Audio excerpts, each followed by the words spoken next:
Hello everyone, welcome back to my YouTube channel, and today we're having a very chill sit down uni talk video. And I have done a uni talk before, but it was on my boyfriend's experience first year, and then I did a little one about me versus my friend because I was entering year 1 and my friend was already in year 2. But I wanted to give you like an honest review, I guess. I don't know why that was the first word that came to my mind, but I guess it is kind of like a review of how university has been for me so far. I'm going to go through my accommodation, who I live with, who I'm living with next year, friends that I've made, how my uni course actually is, and just my general overall experiences of not only living in London but also being a university student in London. So yeah, let's just get straight into it. And I do have a few questions that I'll dot about throughout the video that I've had from people on my Instagram, and if you guys want to join in for my next video, then follow my Instagram at it's Jaylan, JXYLXN, because the A's have been replaced with X's. So first things first is the actual moving in day, and I'm going to try and do everything in chronological order, but my move-in day was hectic. I know lots of people are going to be worried about the initial day, like if you bump into anyone who you see, is it going to be difficult leaving your family behind, and all of those concerns. My biggest concern was literally just leaving my family behind. I couldn't give a shit about how the accommodation looked. I couldn't give a shit about if it's going to be stressful moving stuff in. My main priority was literally just thinking about leaving my family behind. Obviously, when I said goodbye, I just started crying, because when I said goodbye to them, I realized suddenly that I was actually saying goodbye to them, whereas before I was frantically filling the car with all my boxes and stuff, so I was keeping myself busy. And once I was in the car again, me and my mum were just chatting. It felt like, this was something we had to do. And when we got to the accommodation again, it was just functional, we have to unpack the stuff. And the actual day was very stressful. I actually changed my move-in date to a week before. That's when my uni course started, and it seemed to be every single person was moving in on the same day, and it was so incredibly hot. We had to use trolleys from the car park to wheel our stuff up and put them in lifts and stuff, because the accommodation, with Unite students, they didn't have any trolleys to provide for the students, so we had to find our own and basically just spend the day using leftovers from the actual car park. So basically just nicking trolleys. And also the queues were so big, the queues were absolutely massive. People were all trying to get into these 2 lifts, and obviously when the lift was going up, there's 24 floors in this building. The lifts kept stopping at certain floors 20, then going down by 19, 18, 17, and it would take ages to get to you. And then on your way up, it would also be stopping at floors because people were calling for the lift. And I honestly thought I would never move my stuff in. I was getting so stressed and overwhelmed. I also completely just didn't think about the fact that suitcases are the best way to move your stuff in, and I put everything into cardboard boxes, because I just wanted everything to be neat. All the themes of certain things were in certain boxes. If you have suitcases, you use your suitcases, because the boxes were so heavy and just so hard to deal with. They couldn't really fit into the trolleys either, because if you think about the shape of a trolley, I could only fit 2 boxes per time, and I did bring a lot of stuff. So I would definitely say bring suitcases. It's going to be a lot easier for you guys. When I moved into the flat, there was only one other person here. My priority was just get my stuff in. It took me 4 days to unpack, and I don't necessarily think that's because I had a lot of stuff. I did have a lot of stuff. I think it's just mentally, it just took a lot. When you wake up in those mornings and you just know there's so much stuff to do, and it takes everything in you to get out of bed and do them. Honestly, when I first woke up the day that I moved in, I was just this isn't my room. This isn't where I live. I don't belong here. I wanted to go back home. When my mum left, I was so upset that I actually called her to come back, because she offered to stay and help me unpack, and I was no, don't worry, it's fine, you don't need to help me unpack. And then when she left, I was oh my gosh, I basically just kicked her out, and now I was please come back, help me unpack. When she came back, that's when I met my first flatmate, and I met her in the kitchen, and she was really, really lovely, and I was just busy talking to her, so my mum kind of felt like she was ready to go and it was her time to go. So then she left, and yeah, I came back to my room. I was just crying, just so upset. And yeah, it then took me 4 days to unpack, so I kind of made it worse for myself. I would say, I know that it's going to be hard, but do it as soon as you can, just to get it out of the way. That's something that I wish that I had just done, but I was just kind of sitting in the mess of my room. And also I got a Frostino from Costa with my mum on the day we said goodbye, and I spilt it everywhere. It went into so many of my boxes, and oh my gosh, I was literally on the verge of a breakdown. So yeah, with my move-in day, I'd say bring suitcases. You are obviously going to be emotional, but it's nice when you meet your flatmates, because you you have immediate distraction, and unpack so it feels like home. It feels like it's somewhere where you're going to be living rather than just like a dumping ground. Also, I got a DM from someone a few like days ago actually, and they were asking me what they were doing about key cards. And as soon as you get there, you go into reception, you say your name, say like, you know, your room, whatever, your details, and they'll just see like identification of some sort, and then they'll just hand over your key card. So you literally get it in the first day. So with moving into university and my accommodation, I also had to take on the fact that I have to make my own meals, I have to do my own grocery shopping, and I wanted to talk briefly about the transition of that. So back home, my mum would shop at Morrison's, so I knew the prices were good and I knew what to get from there. And I found a Morrison's close in London, and I travelled there with my friends. It's every other weekend, so like every 2 weeks I do a 2-weekly shop. And I go down with my suitcase, and she started bringing hers now thanks to me, and we go down with our suitcases, go around the shops, buy enough for 2 weeks, then we come back up. I will say that my 2-weekly shop cost me usually like £30. The worst day I spent £44, and if you split that, it equates to roughly £20 a week. If I average out all my spending money that I've spent on groceries, I spend about £20 a week on food. And honestly, I could drag it out longer, but it's one of those things where I'd be having like soup and pot noodles, like, and I want to keep fulfilling myself with good food, but you know, getting more veg and stuff in. And now when I run out of like fruit and veg, and I run out of like food to actually like make meals with, I just do my shopping. In terms of laundry is something that I find one of the most stressful things in the world. The machines in Unite Students, they just don't work. I once to like move my laundry into 5 different machines, and all 5 machines didn't work. And it's expensive. Like when I go, it will cost me like £10 to do all my laundry. It's £3.20 to do my lights, £3.20 to do my dark. That's like £6.40 already. And then I spend £1.80 or £1.70 to dry my stuff combined, because one time I decided not to do that, so I just took all of my wet stuff and hung them on my drying rack, and honestly my room just smelled damp. All my clothes just dried stiff and smelled damp. So I've started putting in the dryer, and even in the dryer it doesn't fully dry your stuff, but it dries it so much better than it did if I hadn't. Basically it just makes it like damp rather than like drenched. To be honest, I don't have a frequency in which I wash my stuff. I kind of just wait for it to get really full and then I wash it. As a uni student, I go home a lot more than most people would expect, and that's because I have the luxury of my dad. He provides me with ticket money when I want to come home, and I can't use my student finance because my student finance only covers my accommodation. So my groceries, my experiences, just my day-to-day life in London comes out of my own savings account, and I spend my own money on that. But my dad, when I see him, he'll give me like £20 when he sees me when I do come home, and that will cover my cost of journey, because my train tickets I always book in advance, so they always cost me around £30, because you know, they're just getting more expensive as the days go on. So yeah, like between £20 and £30 I spend on train tickets. I don't just go home for my family, I also go home to see my boyfriend. So you know, it's just that balance of like seeing my family and my boyfriend all in one weekend, which does lead me on to my next topic of conversation. But to conclude, the reason why I don't do laundry as frequently in this accommodation is because whenever I do go home, I just take my laundry with me and my mum washes it. So, you know, it's free, and it's just so much less stressful. So the next topic is flatmates.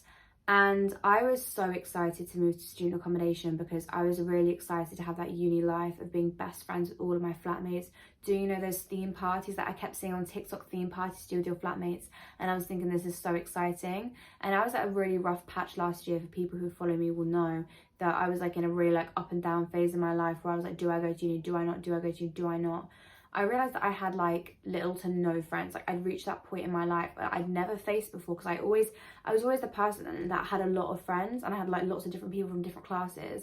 As soon as sixth form was over and we entered lockdown, I lost so many people, and I realized that I am more of a people person than I thought I was, and I really just wanted to make friends. That was literally it. That was the core of it. That's not why I went to uni, but like it was why I was so excited to move into a flat. I had such high expectations.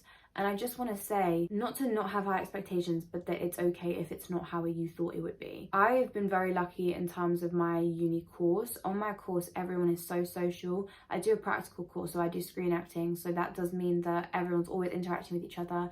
And I'm so lucky to have friends at my university. And obviously, I still live in this flat. So that's like an ongoing thing at the moment. But basically, I got here and I was really excited, but like I was also had that hint of worry because my friend moved here with me and she moved into a flat full of people from the same university. And I thought, you know what, it's nice to have that like escape of having different people rather than like the same types of people that you live with and you see at university. So I was kind of like jealous, but also like not that concerned because I was excited to meet new people. lots of people here are year 2 or year 3. There's only like a couple, I think there's like 3 of us in total, like myself included, who are year 1s. I went home one weekend and there was like a massive shift in the flat, like just a huge shift. And basically it was just drama over the kitchen being cleaned. And of course, like that's going to be such a typical like flat situation. People were bringing up about the flat not being cleaned, accusing certain people of not cleaning it when it just wasn't true. And I was back home with this other girl, and me and her were like, don't get us involved, like we haven't been home for a few days. And then it all just switched. It's really hard to not go into too much detail, but I'm not going to go into too much detail at this moment in time because things do feel different now. I'm just speaking about the past, and obviously I'm still living in this situation. So basically it all just switched. We felt attacked and targeted. There was just like a divide in the flat, like the whole flat was just divided. It was like a really awkward phase of like people not wanting to go in the kitchen, people not really speaking to each other, and it was literally horrible. More recently it's been a lot better. They are now speaking to us more in the kitchen, because like there were some days that I would go in and just be like, hi, and no one would reply to me. And then I would just be there, like, especially if my phone died some days, I'd just be in the kitchen like making food by myself in silence whilst they were all like laughing and making plans about something I wasn't involved in. And one time it came up briefly that they had like a separate group chat and stuff, and they were all making plans together. And it was like I'm not gonna lie, like it's an isolating situation. It's not a nice situation to be in. Lots of people in the flat are actually nice people. Like, it's just that we haven't gelled. Like, I rarely see anyone in the kitchen ever. I know it's surprising, there's like 9 of us, we live in this huge kitchen, and rarely any of us get to see each other. There was a point where like I hadn't spoken to anyone for the entire day, like a weekend where I wasn't at home and I hadn't made any plans. I didn't speak to anyone all day, and I was like, oh my gosh, I literally haven't opened my mouth. It's hard, like going into the kitchen and not having anyone to talk to, and when people are in the kitchen, they're not talking to you. And then I just reached a point where I stopped making effort. I stopped being like, hi, and I stopped like making conversation, because I started to really click with people on my uni course. And I think that that really helped me, because I got along with people on my uni course so much, and I love them all so much that they became like my focus. So it almost like stopped mattering who was in my flat. I stopped being upset that I didn't get along with my flatmates, because I was like, I still have friends. Like, I go to so many flat parties, I go to Spoons, I go to my friend's flat constantly, and it's one of those things where like I am having the flatmate experience kind of, but through the people on my uni course, because lots of them live in this accommodation. And more recently it's just kind of become neutral now. Like, there's not the tension as much. Sometimes it is like awkward in the kitchen. One of those things, like I say hi now, people respond, make like nice conversation, and yeah, that's basically it. But it has meant that I go home a lot more frequently than most uni students. On the weekdays I'm socializing, on the weekends I'm socializing, but the weekends where I haven't made any plans, I sit here from Thursday 12:15 to Monday morning completely on my own, because sometimes I never see anyone in the kitchen. I haven't seen like some people in my flat since before Christmas. Like, it has been time. I haven't seen the fact I haven't seen some people since before Christmas. Like, it's actually crazy. Like, I'll just be in this little box of my room completely on my own, and it is so isolating and so horrible. And it's like, why am I sat here in the room on my own in this box when I could be at home?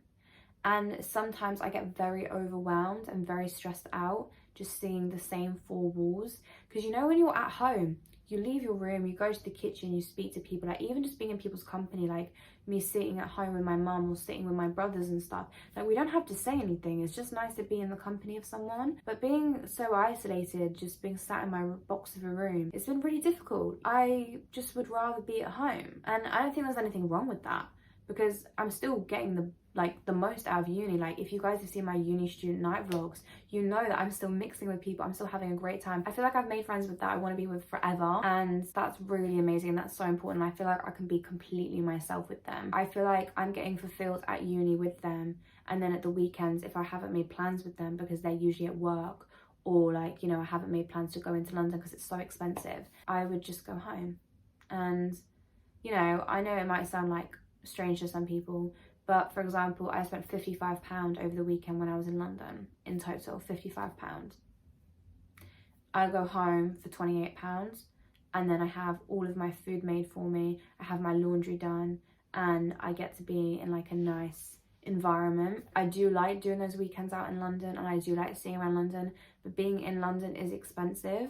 So it's like, I don't want to do that every weekend, but that is the only way I would get through this experience, is if I was doing it every weekend, because I have such a high of my week, and then when it gets to the weekend it just drops and I'm just like literally just depressed, sat in my room. I get stressed, I get overwhelmed, I want to be home. I'm just thinking like, right now my mum's doing this, right now my brothers are doing that. It's like, I could just be there. Do you know what I mean? Basically, to conclude, there was tension in the flat. There's not tension anymore. As a group, we don't do things as a flat, and sometimes I don't see people for like weeks and days on end. For some people, like I said, it's been months since I've actually seen them. Not only just my flatmate situation of like not seeing people, not speaking to people, not getting along with people, is the fact that this actual flat, like the kitchen, is literally disgusting. We've failed our flat inspection twice, and I was saying that I'm not paying for it if we get a fine, if it's not my fault about the kitchen situation. I think it was something I just didn't anticipate, and I kept seeing TikToks of, you know, people showing videos of their kitchen, their flat and stuff, and it's an accumulation of things. It's not like they do one massive thing. It's just like, you know, you have splotches all over the counter, you have stuff spilt on the floor, and people just don't pick up after themselves, which is something that I just didn't even think about. So sometimes I go in the kitchen, I walk in and it smells disgusting, and I just walk straight back out, because it's like, I don't want to make my food in there. And the worst part is that when you fail your inspection, it's because it's not considered safe and it's not considered healthy. So lots of the time I'm in a flat that's just not hygienic at all, and I have to make my food in there. We spend so much money. London accommodation is expensive, like it's so expensive. Like I said, my entire loan goes on my accommodation, and the fact that I can't bear to be in the kitchen, it really is hard. In terms of my schedule and free time, I have a very good schedule for a drama school, I think. So Mondays I'm in 8:45 until 1. Tuesdays I'm in 8:45 until 4:30, which is the worst one. Then Wednesday I'm in 9:15 until 3:45. Thursdays I'm in 9 a.m. until 12:15. So Mondays and Thursdays are half days, and then Tuesday's my longest day, 8:45 until 4:30. Fridays I have my online call 10 to 10:50. Apparently they have to reduce the amount of contact hours we have because of COVID, so they need to have an online call or something. When I go home on Thursdays. So I'll finish uni at 12:15, I'll pack and stuff, head for the train around 2ish, and then I'll get back like early evening back at home, have dinner at home, and then I'll come back up on the Sunday. So I'm there Thursday night, Friday, Saturday, and then back up Sunday. There are 3 acting classes. The way they've sorted the timetable is that some people are in like 9 a.m. until like 6 p.m. So I'm so glad I have my schedule, because our schedules are like more broken, but we go in on a Thursday, whereas the other 2 classes don't go in on a Thursday.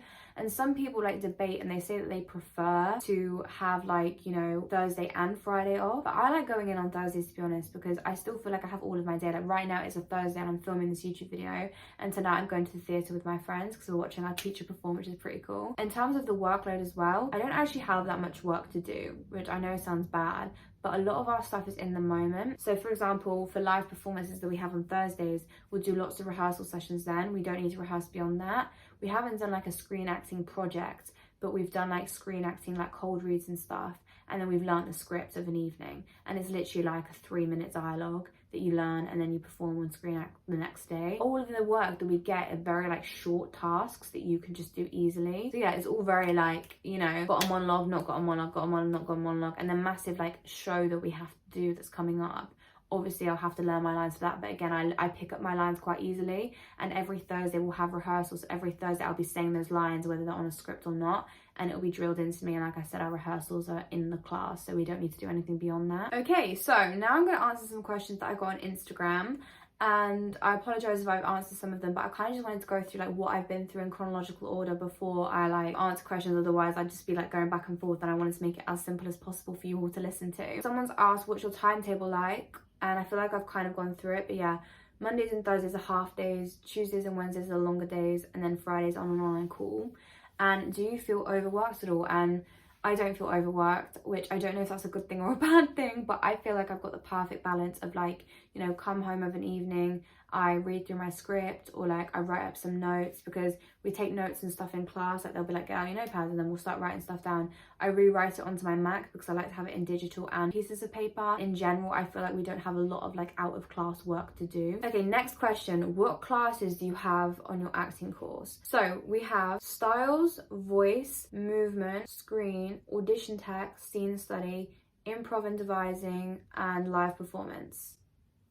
The classes, I think like they're all pretty obvious, but yeah, movement, you do movement, voice, you do voice. In styles, we learn about like practitioners and different theatre styles and just techniques. Someone else has asked, what's the total cost of money by the time you've finished? I have no idea, but I can say that my actual course is 8,900 and it's definitely in the 800, 9,000s.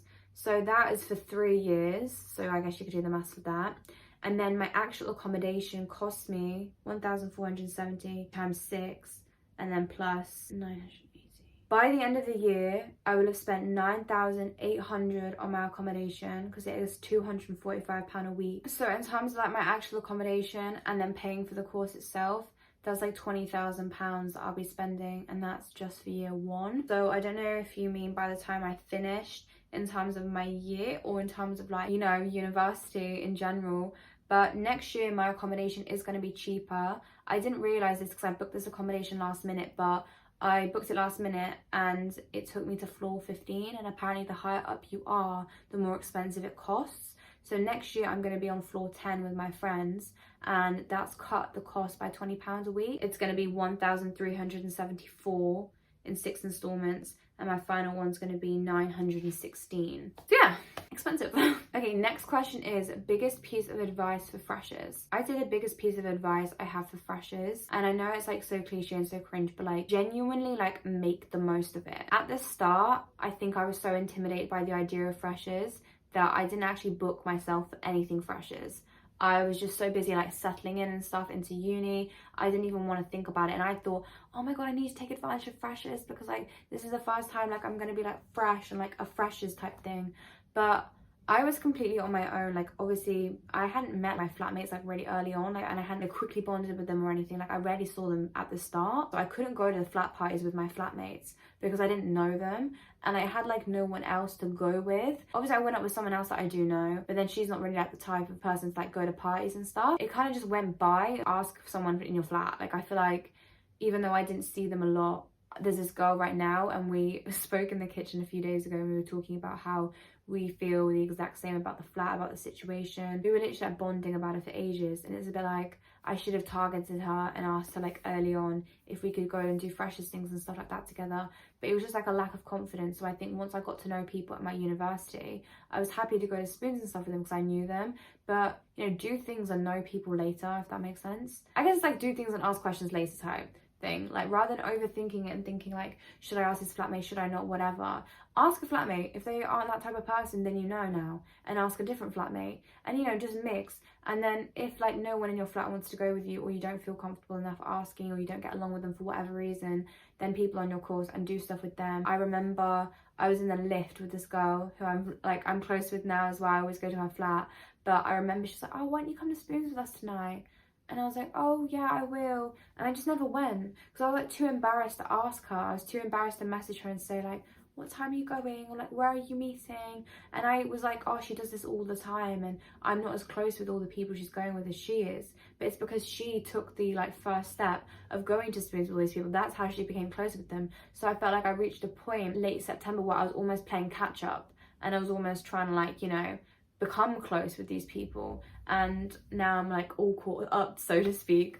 But I guess just do that from earlier on. But then at the same time, if you're very introverted and you're like me, then it will just naturally happen. You don't need to force freshers. You don't need to go to every single event, and you don't need to go to every single party. Like you don't need to ask your friends. You don't need to do those things, because I'm giving this advice and I didn't even do it myself, and I'm still very, very happy with the friends that I've made. So yeah. It could go two ways. Okay, how do you think London is similar / dissimilar from a typical uni experience? I think this is difficult because I've only had really one experience of my boyfriend, and he lives in like a town area for his university.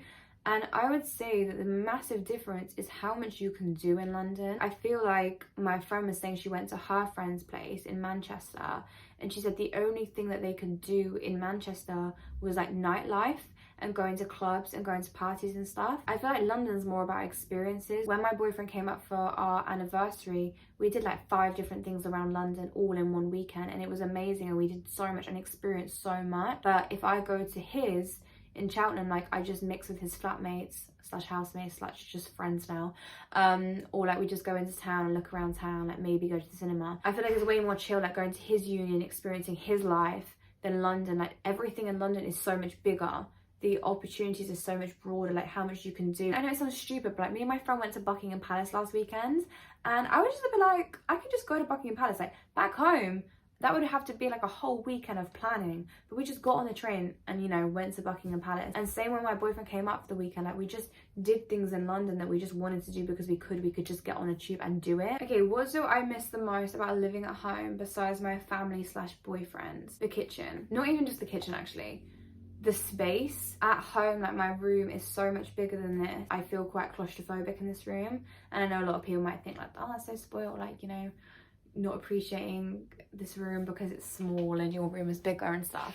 But I don't mean like that. I feel like I get overwhelmed quite easily as a person, and being in like a confined space that still doesn't truly feel like home, it doesn't feel like my own. In my head I'm just like, I'm leaving soon, I'm leaving soon, I'm leaving soon.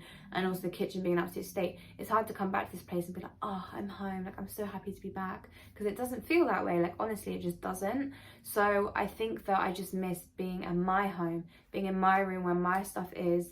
My room was like bigger, so like if I wanted to just spread all my stuff out and do a massive deep clean, I have the room and the space to do that. But here I feel like the walls are just closing in on me, and if I want to like do an organization day, it would literally trigger a breakdown because there's just no room to put your stuff. And then obviously the kitchen, just going into the kitchen and it's just been clean, just going into a nice clean kitchen, being in my like clean like open space bedroom. The mattress is here, like I can actually feel the springs on my mattress, which is starting to really actually hurt my back and my neck and stuff. So yeah, I think it's just the space, like just the actual home itself, like the building. And then also my mum cooking. But I know you said what I miss the most. I think what stresses me out the most is the space, so the cooking will have to be second. I've got a question saying, what do you struggle with the most at uni? And I feel like that kind of falls into the same category. I just struggle with the accommodation. I love the course, love the people. I'm having issues with the water. Like I went through a phase where I showered in cold water for 4 days. I was absolutely freezing and I was ill. I was getting a really bad cold and I was just having colder showers. I wait like half an hour sometimes for the water to get hot. Sometimes it works, sometimes it doesn't. So I start flushing the toilet to change the temperature of the water. Sometimes that works, sometimes it doesn't. It's so hit and miss. And yeah, it's just the building, it's just being here. There are a few other questions, but I do want to like wrap this up, and also I feel like I've answered some of them, like, you know, what do you miss about home again, do you get along with your flatmates, etc. So I'm just going to conclude with this question because I think it is good. Would you change anything about your experience? And no, I wouldn't change anything about my experience, because I'm the type of person that's always like, if I hadn't been through what I've been through, then I wouldn't be where I am now.